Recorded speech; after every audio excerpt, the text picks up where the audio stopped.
Welcome, Lagos. It's Rubbin Minds live on Channels Television.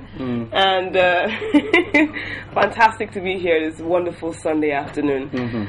My name is Shade Ladipo, and beside me, very uninterested. The one, the only. Right, Chudi Jidanwa is my name, and welcome to Rubbin Minds.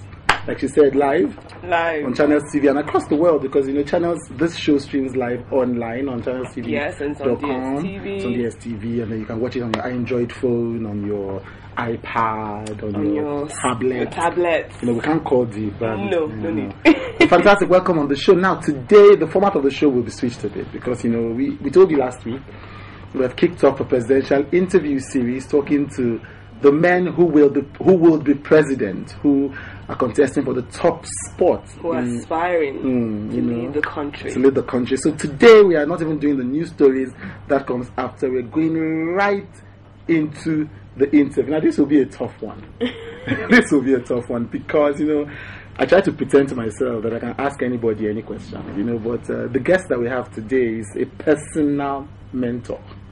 For purposes of full disclosure, somebody who I've looked up to for more than a decade, so... that says a lot because you were just born, how many decades ago? 1.5 decades ago. So, we'll see how we'll test that fearlessness. I'll leave it to you because last week, when we had Chidele Mamodu, you went on and on. But this week, you're going to allow me to ask some questions. Right. Yes? I have no choice. Thank you very much. We shall welcome on the show, sir. Professor Pat Utomi. Thank you. I'm glad to be with you. We are glad to have you. We know you as many things, but for now, so that we can, we can define it. He's presidential candidate of the Social Democratic Mega Party. Welcome on the show, sir. Yes, thank you. Right, Shade. Yes. That's the candidate, and here's you. Take the first shot. Don't do that to me, come on. Okay, sir. I somebody said to ask you this question. That. And I think I wanted to ask it last week as well. Do you honestly think that you can win this election? Well, I honestly think that elections are a farce. Right. Complete farce. Right. But someone has to begin to work Nigeria back from this brink that it is moving.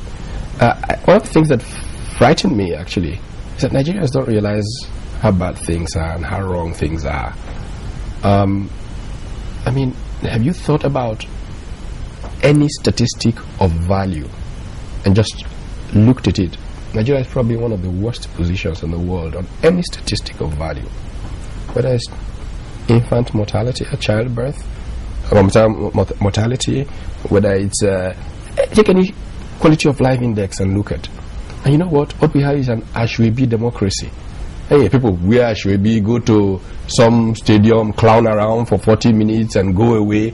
And this is considered election campaigns. And I think the Nigerian people just suck this in and carry on as if, well, what else? And it's not what else. Because I have examples of countries that have gone the way Nigeria is going. And I know where they are. One of my favorite illustrations is, Argentina.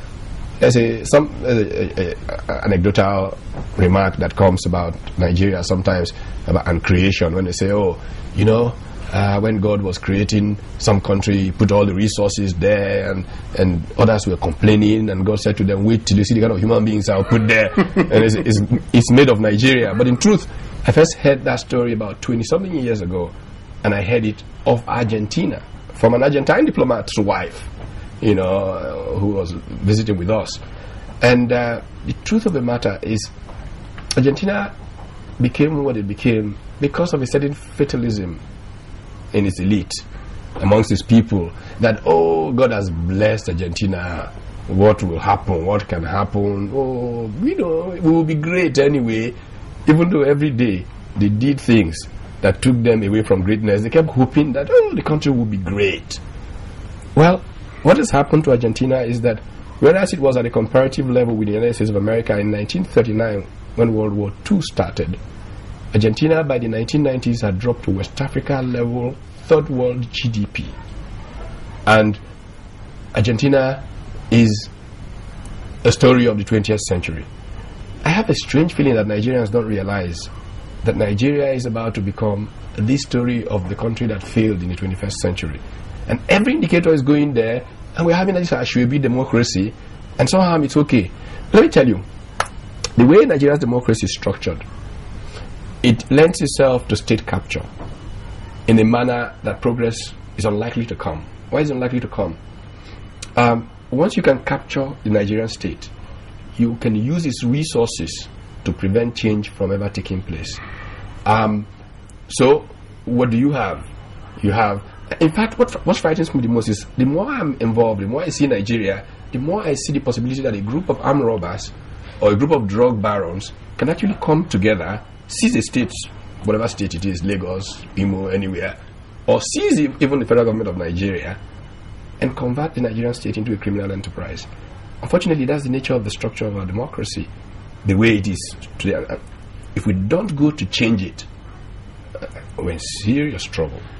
Okay, a lot of people, watched the presidential debate that happened a couple of days ago, and a lot of people are saying, these are not all the candidates. What happened to Professor Utomi? What happened to Chief Dele Momodu? We didn't see them there. We saw the northern presidential candidates, except for the president, who of course we expected, but we didn't see them there. So we're wondering, why weren't you there? Why weren't you invited?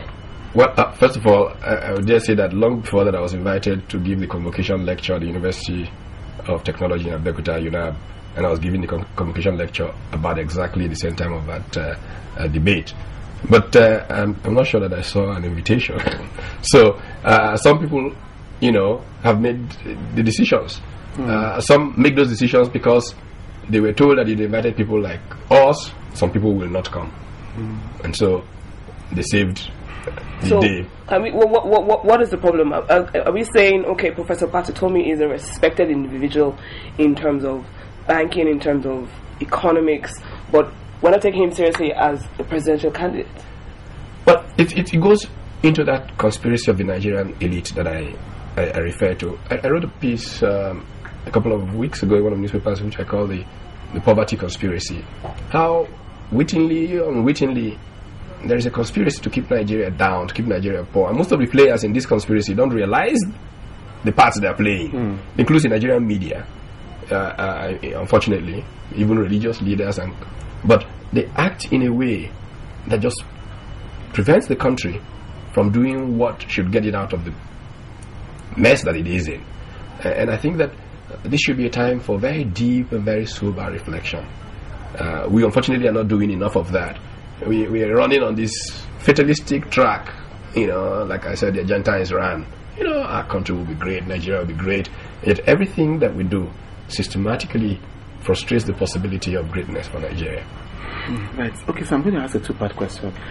First, I want to, repeat the first question, just in a way that to still ask, because people when I came and I asked people to give me questions, the first thing was they said, ask Professor Utomi, because he's a respected Nigerian in many ways. I'm going to share an anecdote at the end of the show.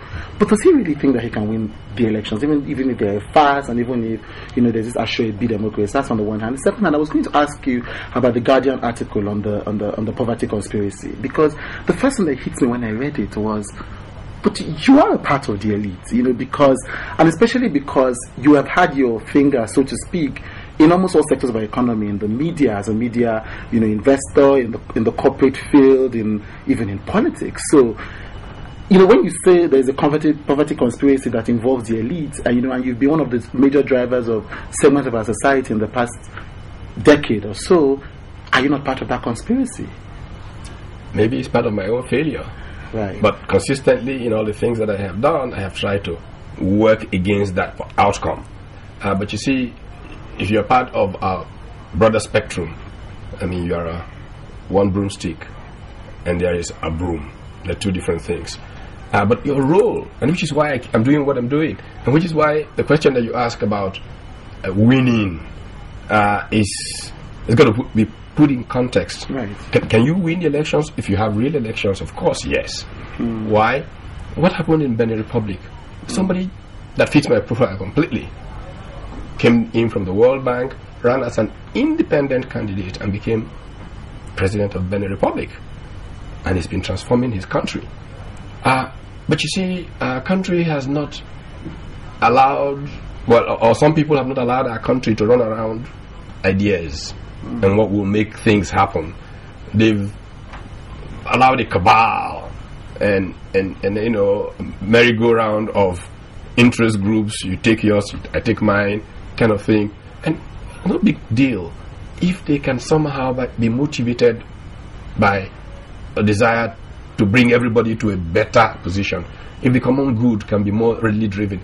If the country were running that way, I probably would never have become involved in politics. It's a sense of how will history remember that I lived in these times that made me say, can't continue watching this and just writing.